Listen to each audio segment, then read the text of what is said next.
의무병으로 다녀올 생각입니다. 18개월. 네.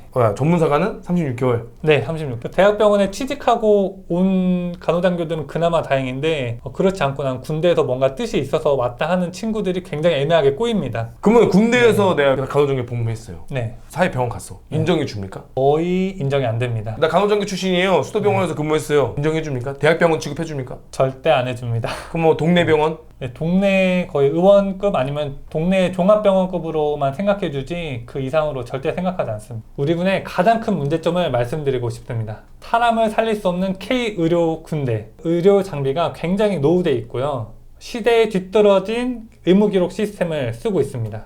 가장 큰 문제는 민간병원과 교류가 없다는 점입니다. 교류가 없어서 트렌드에 계속 뒤처지고 자연스럽게 도태됩니다. 군병원 안에서만 스스로 재활 목적으로 입원한 환자들을 보다 보니까 계속해서 간호 술기와 간호 지식이 떨어지게 됩니다. 밖에서는 뭐 새로운 의료 장비를 통해서 간호 술기도 계속해서 업그레이드를 하고 환자 처치도 업그레이드 하고 있는데 군대에서는 사실상 노력이 부족한 상태입니다. 그러면 지금 우리 국군 수도병원이나 그런 병원은 군대 병원은 네. 요양병원이네요? 네, 맞습니다. 수술하고 네, 그냥 환자들을 케어하는. 네, 맞습니다. 그래서 병원에서 하면 병원비가 많이 나오니까 네, 그냥 한마디로 그냥 입원시켜서 네, 입원시켜서 안전가료 후에 자대로 돌려보내는 기능을 하고 있다고 생각하시면 되겠습니다. 그 이상의 기능은 어렵다. 네, 그 이상의 기능은 사실상 어렵다. 이것은 저뿐만이 아니라 현직에 있는 분들도 많이 공감하실 겁니다. 본인 같은 경우는 네. 본인이 아파요. 수술해야 돼요. 네, 간호장교예요. 네. 수도병원 가서 수술합니까? 저는 잘 말씀드려서 외부병원 가겠습니다.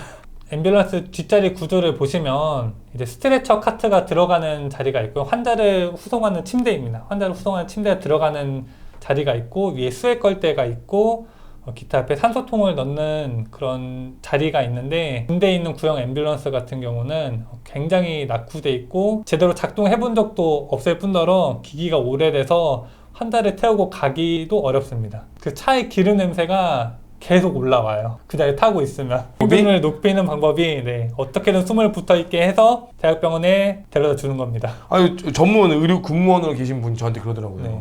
우리 부대는 환자가 발생하면 119를 부를 거다. 부대에서 그랬대요. 119를 부르겠대요. 자기들 장비가 부족하니까. 그래서 그분이 그러더라고요. 그럼 내가 왜 있는 거냐고. 네, 그 말씀을 하시더라고요. 119 구조대는 말 그대로 그분들 간호사가 아니잖아요. 네, 맞습니다. 간호사가 따지고 보면 더 전문 인력이잖아요. 네, 근데 장비가 없어서. 네, 장비가 없어서 119로 호출한다. 네. 그게 팩트인가요? 모든 부대가 그런 건 아닌 것으로 알고 있는데 일부 부대가 그렇게 119를 바로 부르는 것으로 저도 확인을 했습니다. 저는 원래 장기 복무를 생각하고 입대를 하게 된 경우입니다. 네, 그런데 그 일련의 사건들을 겪고 나서 빨리 전역해야겠다. 전역이 답이다 싶어서 전역을 하게 됐는데 그 일에 대해서 말씀드리겠습니다. 모셨던 지휘관분들은 그 허례허식이 좀 많이 심했고 진급에 좀 눈이 돌아가 있는 상태였습니다. 안 그래도 간호장교들이 하는 점검 일지가 많았는데 그것들이 점점 늘어갔습니다. 이거를 줄이고자 제가 건의를 했었는데 묵살당한 경우도 있었고 아니면은 너가 이쪽 연락처를 알려줄 테니까 직접 전화해서 해라. 다 큰 성인이고 너가 장교라면 너가 할 줄도 알아야 되지 않느냐 이런 식으로 얘기하길래 아까 의무기록 시스템을 말씀드렸었는데요. 영상 판독 결과가 나오면 환자한테나 아니면 환자 보호자에게 바로 연락되지 않습니다. 어떤 시스템이냐면 다음에 환자가 내원했을 때 나왔는지 안 나왔는지를 알려주고 있습니다. 제가 일할 때까지만 해도 환자가 다음번에 와야지만 알려줬기 때문에 굉장히 적절한 진료와 치료를 받기 어려웠고 이에 대해서 개선 방법을 건의드렸었습니다. 의무기록 시스템을 좀 뜯어 고쳐서 건의를 해가지고 영상 검사 결과가 나오면 자동으로 문자가 가게끔 조치를 하면 되지 않냐. 어려운 게 아니잖아요. 네, 어려운 게 아닙니다. 프로그래머들한테 부탁하면 뭐 일주일 내에 뚝딱뚝딱 할 수 있는데 중위가 감히 전화해 이런 느낌이어서 그때 바로 그분들도 어린 나이에 간호장교로 소위를 임관해서 네, 평생 군병원만 했었잖아요. 네 맞습니다. 그러니까 바깥 병원의 현실을 모르는구나. 네, 바깥병원 현실을 모릅니다. 이 바깥 근데 본인도 병원을 가봤을 거 아니에요. 네, 본인도 평생 군병원만 가진 않을 거 아닙니까? 네 그분들도 우리 K군들 아니까. 알지만 알바노의 심정으로 그냥 적당히 하는 것 같습니다. 귀찮아지니까. 네, 귀찮아지니까 이렇게 하면 일을 벌리게 되니까. 공직사회가 이래서 문제예요, 그죠? 네, 맞습니다. 다른 병원들 경쟁을 하니까 네, 다 서비스 질이 달라지는데 네, 역시 공공의료의 한계점이라고 볼까요? 네. 군대 간호장교의 뜻이 있어서 왔던 많은 자원들이 전역 후에 소방공무원으로 많이 이직을 하게 됩니다. 왜요? 간호장교 근무 경력을 쳐주기도 하고 여기서 복무했던 호봉을 또 같이 합산해 줍니다. 국가직 공무원이기 때문에 군대와 뭔가 맞지 않았던 사람들은 소방공무원으로 많이 지원해서 가게 됩니다. 원래 사회 병원은 네. 아무리 간호사가 높아도 네. 의사는 의사잖아요. 네. 간호사는 네. 군대 계급으로 치면 부사관이고 네. 의사가 장교잖아요. 네. 계급 체계가 또 있죠. 네, 주종 관계가 확실합니다. 그죠. 병원은 네. 그렇죠. 네. 아무리 간호사가 수간호사여도 네. 의사 선생님, 의사 선생님이죠. 근데 군대는 간호장교가 있고 군의관이 있어요. 네. 또 계급이 있어요. 간호장교가 만약에 중령, 근데 군의관이 대위. 네. 그게 어떻게 됩니까? 주종 관계가? 이렇게 되면 그 군대에서만 볼 수 있는 참 그 기묘한 광경입니다. 사실 그 의사로서의 처방이나 의료적 지시는 의사가 정권을 갖고 있는데 대부분의 군의관들이 단기로 복무하러 오고 약간 반쪽짜리 군인의 마인드가 있기 때문에 듣질 않습니다. 그럴 때 상급자인 그 간호장교들이 밑에 간호장교들한테 이렇게 좀 유도를 해라, 이렇게 좀 하게끔 분위기를 너희가 만들어라, 이렇게 하는 편입니다. 직접 의사한테 말은 또 못하고? 네, 말은 못하고. 또 그것도 있긴 있네요. 네, 그게 또 의사는 의사다. 네, 의사는 의사다. 의사들도 자존심 또 엄청 세잖아요. 네, 엄청 세서 그거를 건드리게 됐을 때 후폭풍을 감당할 수 없어서 애둘러서 폐쇄적인 공간에 그 관찰병실 같은 곳에서 커튼을 치고 이상한 짓을 하는 친구들도 있고, 네.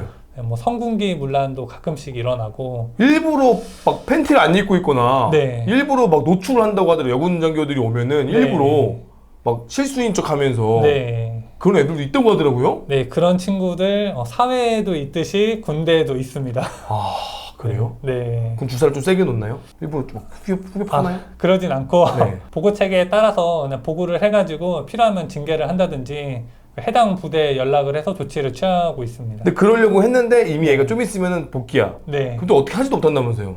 애매할 때. 네, 애매할 때. 네. 자대로 일단 연락을 하게 됩니다. 저도 군 생활하면서 두세 명 정도가 병원 내에서도 좀 음습한 곳에 가서 자기들끼리? 네, 자기들끼리 이렇게 군 의료에 대한 인식이 지금 입대할 땐 우리 아들, 다치면 너그 아들인 실정입니다. 하여튼 김상우님이 자주 얘기해 주시는 것처럼 왜 훌륭한 인재들이 우리 군을 떠날까에 대해서 진짜 진지하게 고민할 때라고 저도 말씀드리고 싶습니다.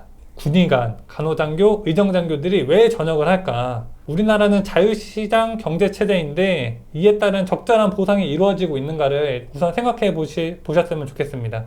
꼭 물질적 보상이 아니어도 됩니다. 사회적 지위나 명예가 보장되게끔 다 같이 노력한다면 군 의료에 이바지하고 싶은 사람들은 충분히 남을 거라고 저는 생각을 합니다. 야, 일반 병원에서 근무할 때랑 군대에서 근무할 때 네. 누가 더 많이 법니까? 일반 병원이 압도적으로 많이 법니다. 압도적으로 많이 본다? 네, 압도적으로 많이 법니다. 2배에서 많게는 3배까지도 되는 경우가 있습니다. 대학병원의 경우에서는 호봉이 5, 6년 차 넘어가면 액수가 이제 직업군인의 최소 더블이라고 생각하시면 되겠습니다. 물론 이제 군인이 연금이 있긴 하지만 연금이 있긴 하지만 사학연금이 있는 대학병원들도 있어서 네, 대학병원이 그래도 한 1.2배 정도는 힘들다? 군병원보다는? 네, 군병원보다는 1.2배 정도? 왜냐면은 중증도가 더 높기 때문에 1.2배 정도는 좀 더 힘들다고 생각이 듭니다. 보람은요?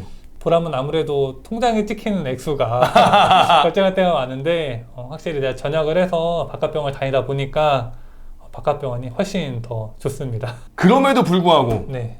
간호장교를 꿈꾸는 친구도 있을 겁니다. 네. 그 친구들에게 한마디 해주시죠.